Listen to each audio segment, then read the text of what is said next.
Maryland Governor Wes Moore is facing some pushback from his own party over plans to redraw congressional districts ahead of the midterm elections. Matt Gregory just wrapped up an exclusive interview with the governor to talk about his strategy. Our Matt Gregory spoke exclusively with him as he faces some pushback within his own party.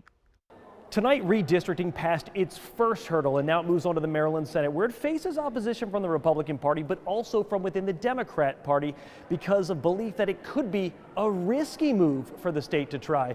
So we sat down with Governor Moore tonight to find out how he plans to push back against that resistance. For several hours in the House of Delegates, Republicans and Democrats fired across their debate. Republicans, like Minority Leader Jason Buckle, called mid-cycle redistricting, quote, a political stunt. They're not doing it to be fair. They're not doing it because they think it's what's right for Maryland. They're doing it to read from the playbook of D.C. Democrats. Currently in Congress, Maryland has 7 Democratic representatives and 1 Republican. Andy Harris from District 1, which includes Maryland's Eastern Shore, parts of Baltimore, Carroll, and Harford counties. Now, the new maps the House just passed could potentially squeeze Harris out. And leading that charge on this, Governor Wes Moore, working with his state redistricting commission to come up with the new election map, he says, to counter the Trump administration. For all of our people who are watching their constitutional rights being violated and watching how this administration is trying to make that pain permanent, it's letting them know that we see them.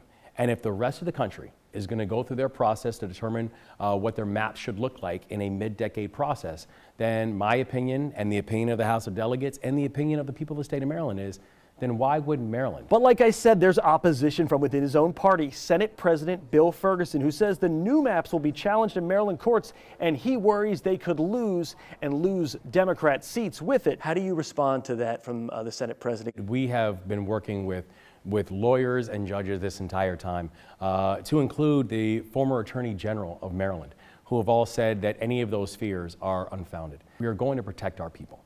We're going to fight for democracy. And we're going to spend our time being able to make sure that our people's rights are protected inside this moment. I spoke with Senator Bill Ferguson's office today, and they told me the senator is not changing his mind, that he still believes redistricting is too risky a political move and could result in more Republican seats. So we'll have to see how this plays out in the Maryland Senate now. In Annapolis, I'm Matt Gregory, WUSA 9.